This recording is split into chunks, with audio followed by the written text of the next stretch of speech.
पौराणिक कथा के अनुसार सती, जिन्होंने स्वयं को नष्ट कर लिया था और हिमालय पर्वत के राजा हिमवान की पुत्री के रूप में जन्मी ली थी, इसलिए उन्हें पर्वत की पुत्री पार्वती नाम दिया गया। सती के 4 वर्ष की आयु में नारद मुनि उनके घर आए थे और हिमवान ने नारद मुनि का स्वागत किया और उन्हें देवी पार्वती की हथेली की रेखाओं को देखकर उनका भविष्य जानने के लिए आमंत्रित किया।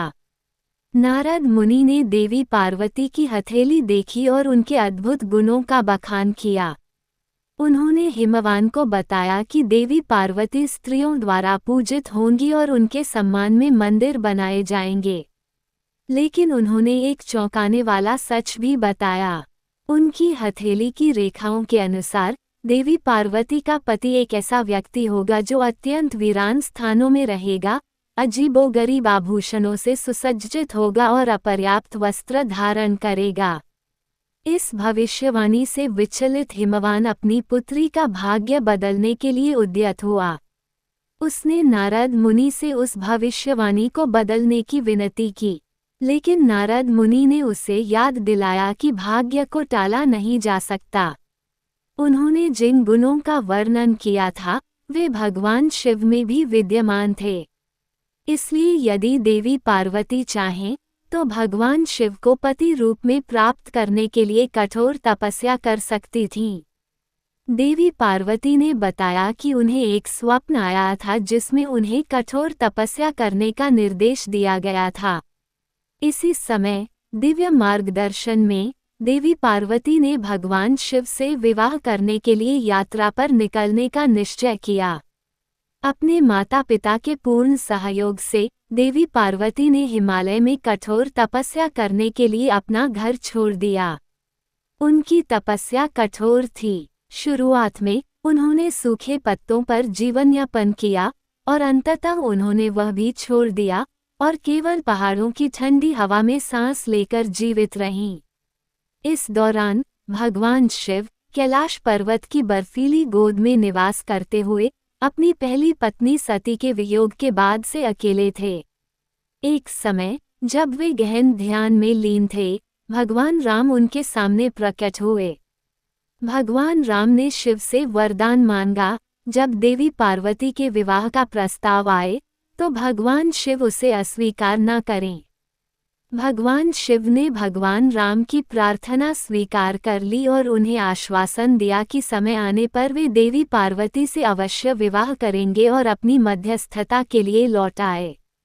भगवान शिव का ध्यान तब भंग हुआ जब आकाशीय देवता राक्षसी ताड़का से परेशान थे और वे इसका समाधान जानने के लिए भगवान ब्रह्मा के पास पहुँचे।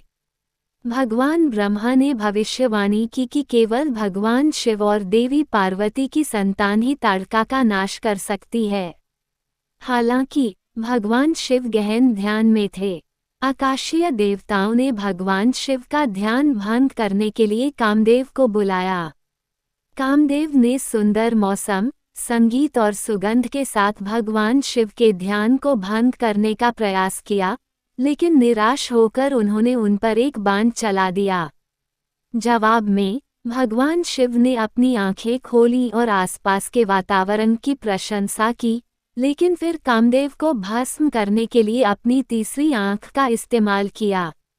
कामदेव की पत्नी रति ने अपने पति के पुनर्जीवन के लिए विनती की। जब 9 योगेश्वरों ने देवी पार्वती से उनकी कठोर साधना के बारे में प्रश्न करके भगवान शिव के प्रति उनके समर्पण की परीक्षा ली। जब उन्होंने पूछा कि वे गुणों और ऐश्वर्य के लिए स्तुति प्राप्त भगवान विष्णु की बजाय दोषों के सागर भगवान शिव की पूजा क्यों करती हैं, तो देवी पार्वती ने ज्ञानपूर्वक उत्तर दिया। उन्होंने समझाया कि गुणों पर आधारित प्रेम आत्मा सुख के लिए होता है और क्षणिक होता है। देवी पार्वती ने बताया कि शिव के प्रति उनका प्रेम निस्वार्थ है और उनके सुख पर आधारित है, न कि उनके अपने सुख पर, और वे या तो अविवाहित रहेंगी या केवल उन्हीं से विवाह करेगी, चाहे इसके लिए उन्हें अनगिनत जन्मों तक प्रतीक्षा करनी पड़े। उनकी भक्ति से प्रभावित होकर योगेश्वरों ने भगवान शिव की पत्नी होने की उनकी योग्यता स्वीकार की और विवाह संपन्न हुआ। भगवान शिव ने एक घोषणा करने को कहा, जिसमें सभी दिव्य देवी देवताओं को बारात में शामिल होने के लिए बुलाया गया। वे विवाह उत्सव की पोशाक में खुद को तैयार करने में व्यस्त थे। दूल्हे भगवान शिव की सजावट पर ध्यान नहीं दे रहे थे।